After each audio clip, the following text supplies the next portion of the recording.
శ్రీమాత్రే నమః. దీపావళికి ఎన్ని దీపాలు పెట్టినా, ఎలా దీపారాధన చేసినా ఇలా ఈ దీపం పెడితే మాత్రం శనిదోషం తొలగిపోతుంది.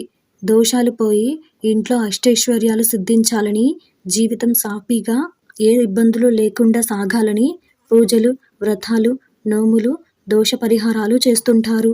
వీటి వల్ల గ్రహదోషాలు పూర్తిగా తొలగిపోవు కానీ ఉపశమనం మాత్రం లభిస్తుందంటారు పండితులు. సాధారణంగా శనిదోషం తొలగించుకునేందుకు శనివారం ఆలయాలకు వెళ్తారు. నవగ్రహాలకు తైలాభిషేకం చేస్తారు. నువ్వులు దానం చేస్తారు. ఇలా ఎన్నో రెమెడీస్ ఫాలో అవుతారు. వాటిలో ఒకటి దీపావళికి పెట్టే నువ్వుల దీపం. అయితే ఈ దీపం వల్ల కలిగే ప్రయోజనాలేంటో, ఈ దీపం కారణంగా ఏ విధంగా మనం దోషాలను తొలగించుకోవచ్చో ఈరోజు ఈ వీడియోలో చూసి వివరంగా తెలుసుకుందాం. అంతకంటే ముందు ఈ వీడియో కనుక మీకు నచ్చినట్టయితే లైక్ చేయండి, షేర్ చేయండి. అలాగే మరెన్నో ఇలాంటి ఆధ్యాత్మిక విషయాల కోసం మన ఛానల్ని సబ్స్క్రైబ్ చేసుకోండి. ఇక విషయంలోకి వెళ్తే, ఏలినాటి శని 7.5 సంవత్సరాలు ఉంటుంది. ఈ సమయంలో శని సంచారం వల్ల అనారోగ్య సమస్యలు, దంపతుల మధ్య పరస్పర అవగాహన లోపం, చికాకులు, ధన నష్టం, విరోధులు పెరగడం, తొందరపాటు మాటలు, వ్యాపారంలో నష్టం, ఉద్యోగంలో పనిభారం ఉంటాయి. అలాగే అర్ధాష్టమ శనిదోషం వల్ల ప్రమాదాలు జరగడం, జ్ఞాపక శక్తి తగ్గడం, పెద్దల గురించి ఆందోళన, ఉద్యోగస్తులకు ఒత్తిడి, చికాకులు ఉంటాయి. ఇకపోతే రాశి నుంచి 8వ స్థానంలో శని సంచారాన్ని అష్టమ శని అంటారు. అష్టమ శని వల్ల ఆయు ప్రమాణం తగ్గడం, అనారోగ్య సమస్యలు, చికాకులు, ఆందోళన ఉంటాయి. శనికి ఎవ్వరూ అతీతులు కాదు. కానీ కొన్ని దోష నివారణలు చేయడం ద్వారా రాబోయే ముప్పు నుంచి కాస్త ఉపశమనం కలుగుతుంది.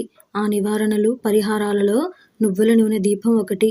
దీపావళి రోజు ఉదయాన్నే తలస్నానం చేసి 3 గుప్పెళ్ల నల్ల నువ్వులు ఒక తెల్లటి గుడ్డలో మూట కట్టాలి. ఒత్తి ఆకారంలో వచ్చేలా మూట కట్టి నువ్వుల నూనెలో నానబెట్టాలి. దీపావళి రోజు సాయంత్రం ఇంట్లో లక్ష్మీ పూజ చేసిన తర్వాత తులసి కోట దగ్గర దివ్వ కొడతారు. దివ్వ కొట్టే పద్ధతి కొన్ని ప్రాంతాలలో ఉంది, కొన్ని ప్రాంతాల వారికి లేదు. దివ్వ కొట్టి ఇంట్లోకి వచ్చాక బయట దీపాలు పెట్టుకునేందుకు అన్ని ఏర్పాట్లు చేసుకుంటారు. ఇల్లంతా లక్ష్మీ కళ ఉట్టిపడేలా దీపాలతో అలంకరించి బాణసంచా వెలిగిస్తాం.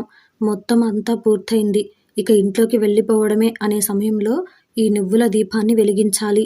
నువ్వుల దీపాన్ని ప్రత్యేక ప్రమిదిలో వెలిగించి ఇంటి ఆరుబయట ఉంచాలి. నగరాల్లో ఉన్నవారైతే ఇంటి గేటు బయట ఓ మూలగా వెలిగించి వెనక్కి తిరిగి చూడకుండా కాళ్ళు కడుక్కొని ఇంట్లోకి వెళ్ళిపోవాలి. మూట కట్టిన నువ్వులన్నీ మసైపోయే వరకు దీపం వెలిగేలా కర్పూరం పొడి లాంటివి కూడా దానిపై వేయొచ్చు. ఇలా చేయడం ద్వారా శనిదోషం తగ్గుతుందని చెప్తారు.